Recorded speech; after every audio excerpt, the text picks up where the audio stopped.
The wedding invitation arrived with a handwritten note from my sister tucked inside. Claire, I know this will be difficult to hear, but Derek and I have decided to keep the wedding intimate. Only successful, established people. You understand? We can't have guests who might make us look less than. Hope you're not too disappointed. Love, Victoria. I read it twice in my office at Chen Biotech, the pharmaceutical company I'd founded 7 years ago. The company that just received FDA approval for our breakthrough cancer treatment. The company going public next month. My phone buzzed. Mom, Victoria told us about the wedding situation. It's probably for the best, honey. Derek's family is very wealthy. Very prominent. We don't want any awkwardness. Then Dad, your mother's right. Let Victoria have her perfect day. She's worked so hard to land someone like Derek Hamilton. His father owns half the real estate in the city. I stared at those messages. Victoria had worked hard to land a rich husband. Meanwhile, I'd worked hard to develop a drug that could save thousands of lives. But sure, landing a husband was the real achievement. My assistant knocked. Dr. Morgan? The Forbes reporter is here for your interview. Right. The Forbes 30 Under 30 follow-up interview. They were doing a feature on the most successful members 5 years later. Send them in. The interview went well. We discussed Chen Biotech's IPO, projected valuation, my research, my vision for accessible healthcare. The reporter was impressed. Dr. Morgan, your company is valued at $800 million. After the IPO, you'll personally be worth approximately $300 million. How does that feel? Surreal. But the money isn't why I do this. The treatment is what matters. Still, you're one of the youngest self-made entrepreneurs in biotech. Your family must be incredibly proud. I smiled tightly. They don't actually know. The reporter's eyebrows rose. They don't know you founded a pharmaceutical company? They know I work in a lab. They think I'm a research assistant making $40,000 a year. Why haven't you told them? Because I wanted to know if they could value me for who I am, not what I've achieved. I paused. Turns out they can't. My sister just uninvited me from her wedding because I'm not successful enough. The reporter's eyes lit up. That's quite a story. It is. But it's not for publication. My family's embarrassment is private. Of course. But Dr. Morgan, the Forbes list publishes next week. Your face will be on the cover. Your net worth will be public knowledge. I hadn't thought about that. Next week? My sister's wedding is next Saturday. Perfect timing then. The reporter grinned. Sometimes the truth has impeccable timing. The week passed in a blur of IPO preparations. My legal team, my board, endless meetings with investment banks. I was so busy I almost forgot about the wedding. Then Victoria called. Claire, I heard the most ridiculous rumor. Someone said you're starting some kind of medical company. I already started it. 7 years ago. What? How? You're a lab assistant. I'm the founder and CEO of Chen Biotech. We just got FDA approval for our cancer treatment. Silence. Then, you're lying. I'm not. If you had your own company, you'd have told us. You'd have bragged about it. Would I? You just uninvited me from your wedding because I'm not successful enough. When exactly should I have mentioned it? More silence. Claire, if this is some kind of joke. It's not. The Forbes list publishes Wednesday. I'm on the cover. Check it yourself. The Forbes list? Claire, what are you talking about? I have to go. Congratulations on your wedding, Victoria. I hope Derek's real estate empire makes you happy. I hung up. Wednesday morning, the Forbes list hit newsstands. My face on the cover. The youngest biotech billionaire. How Dr. Claire Morgan is revolutionizing cancer treatment. Not billionaire yet.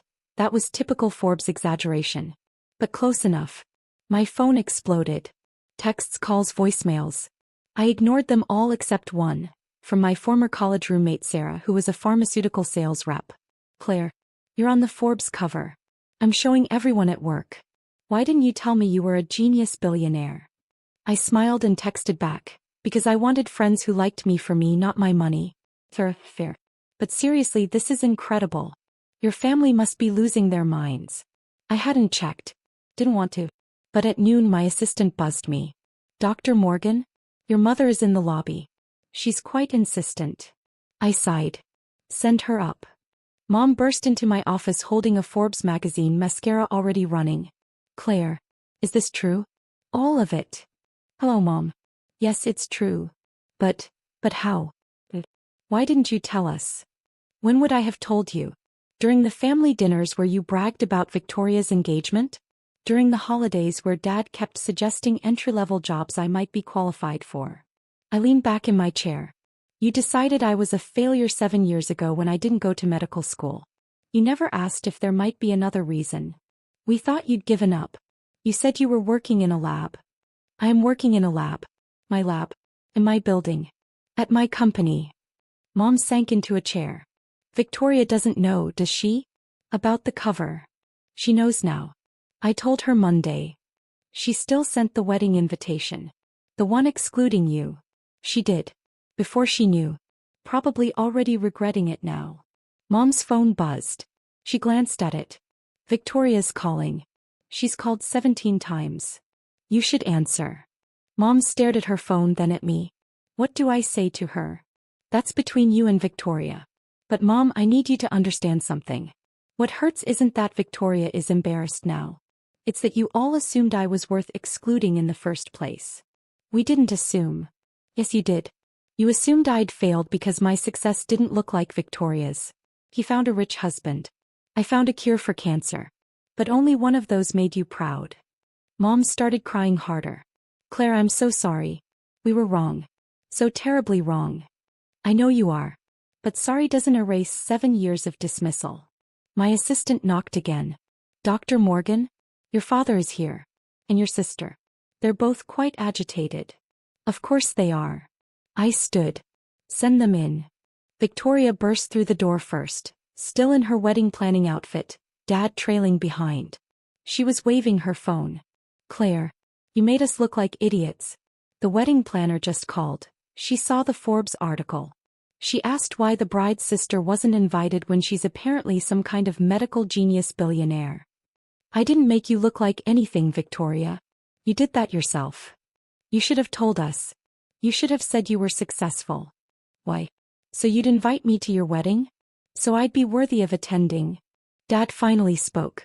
Claire, this is extraordinary. A pharmaceutical company. FDA approval. Forbes cover. We had no idea you were capable of. He stopped, realizing what he was saying. Capable of what, Dad? Success. Achievement. Building something meaningful. I crossed my arms. You had no idea because you never asked. You just assumed I was struggling and felt sorry for me. We didn't feel sorry for you. Yes, you did. Every time you suggested I apply to medical school, again. Every time you offered to help me with my resume. Every time you changed the subject when Victoria's friends asked what I do. I looked at all three of them. You were ashamed of me. Victoria's face was red. That's not fair. We just wanted you to live up to your potential. I exceeded my potential. You just couldn't see it because you weren't looking. I picked up the Forbes magazine from Mom's lap. This company employs 200 people. Our treatment will help thousands of cancer patients. We're valued at $800 million. But none of that mattered to you until it was on a magazine cover. What do you want from us? Dad asked quietly. I wanted you to be proud of me when you thought I was just a lab assistant. I wanted an invitation to Victoria's wedding regardless of my job title. I wanted a family who valued me for who I am, not what I've achieved. I set the magazine down. But we're past that now. Victoria was pacing. Derek's family is going to ask why you're not at the wedding. His father already saw the article. He called me this morning asking about you. What did you tell him? That it was a family-only ceremony. And how many guests are invited? She flushed. 200. 200 family members? Derek's family is large. And we have important friends. You have important friends. I'm just not one of them.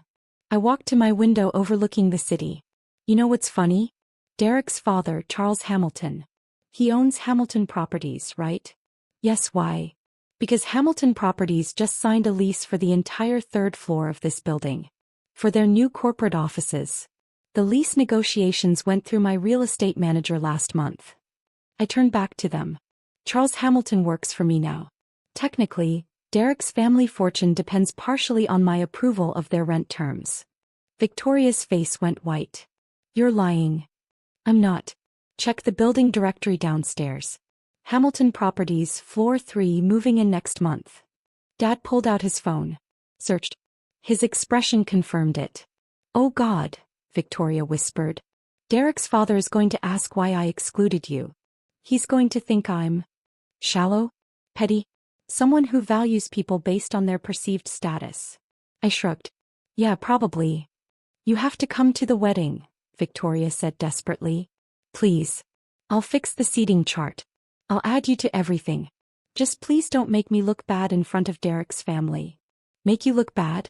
Victoria, you did that yourself when you sent that invitation. Claire, please. He was crying now. I'm sorry. I'm so sorry. I was wrong. Just please don't ruin my wedding. I'm not ruining anything. I'm simply not attending an event I wasn't invited to. Mom stood. Claire, honey, I understand you're hurt. We understand. But Victoria's right. This will look terrible. Derek's family will think we're dysfunctional. We are dysfunctional, Mom. That's the problem. But if you just come to the wedding, then what? Everything's fine. You get to save face and I get to pretend the past 7 years didn't happen. I shook my head. No. I'm not doing that. Dad's phone rang. He glanced at it and paled. It's Charles Hamilton. You should answer, I said. Dad stepped into the hallway. We could hear his muffled voice. Charles, hello? Yes, we saw the article. Yes, that's our Claire. What? Dinner? Oh well, we'd be honored. He came back in looking shaken. Charles wants to have dinner with our family. Tomorrow night. He specifically requested you, Claire. Said he's been wanting to meet the brilliant doctor who's revolutionizing cancer treatment. Victoria looked like she might faint. Tomorrow? The rehearsal dinner is tomorrow. He said he'd love to attend, Dad continued. Asked if he could bring Derek and Derek's mother to meet Claire before the wedding. The irony was perfect. Derek's family wanted to meet me. At Victoria's rehearsal dinner. The sister who wasn't invited to the actual wedding. Well, I said slowly. That's awkward. Claire, please, Victoria begged. I'll re-invite you. Properly. I'll tell everyone I made a mistake. Just please make this right. Make what right, Victoria? Your wedding or your reputation? Both. Either. I don't care. She was fully sobbing now. I'm sorry I excluded you.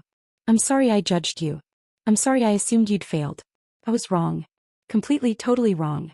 Please forgive me. I looked at my sister. Really looked at her.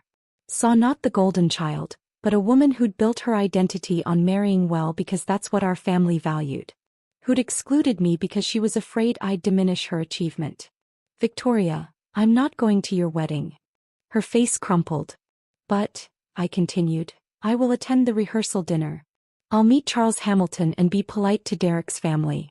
I'll let them see that you come from a good family, even if you didn't see that yourself. Really? Hope crept into her voice. Really? But Victoria, after this weekend we need to talk. Really talk. About what family means. About what success means. About how we treat each other when nobody's watching.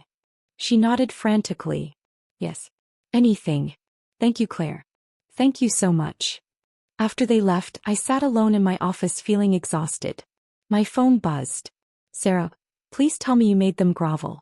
Me a little. I'm going to the rehearsal dinner. Sarah, you're nicer than me. I'd have let her implode. Me, tempting. But she's still my sister. Sarah, you're good people, Claire. Even when they don't deserve it. The rehearsal dinner was at an upscale restaurant. I arrived in a simple black dress. Elegant but not showy. Professional. Charles Hamilton spotted me immediately and crossed the room. Dr. Morgan. What an honor. I've been following your work since the Phase 3 trials. Remarkable achievement. Thank you, Mr. Hamilton. And congratulations on your son's wedding. Please call me Charles. He led me to the table where Derek and his mother Saturday. I have to say, he added, when I saw you on the Forbes cover I was shocked. Derek's fiancée never mentioned she had a sister changing cancer research. Victoria appeared nervous. I wanted it to be a surprise. Charles smiled politely. Well, it is. Dr. Morgan, your work is incredible. My mother died of the cancer your treatment targets. I'm grateful for what you're doing. The evening went smoothly. Charles asked smart questions about my research. Derek's mother asked about my company. Even Derek looked impressed, though confused. My parents hovered nearby, lost in the science talk. Later, Charles pulled me aside. Dr. Morgan, Hamilton Properties wants to expand our lease in your building. I'll have my team contact you. He nodded. And if you ever need anything, call me. What you're doing, it matters more than real estate. After dinner, Victoria found me in the hall. Thank you, she said softly. For being kind. For not mentioning the invitation. I didn't do it for you, I said. I did it for Charles. He lost his mother to cancer. He didn't need family drama tonight. I know, she said. And I don't deserve your kindness. She twisted her ring. Claire, maybe I don't want a huge wedding. Maybe I want something smaller. More real. What does Derek want? He just wants me happy. He'd marry me in jeans at City Hall. Then find out what you want, not what looks impressive.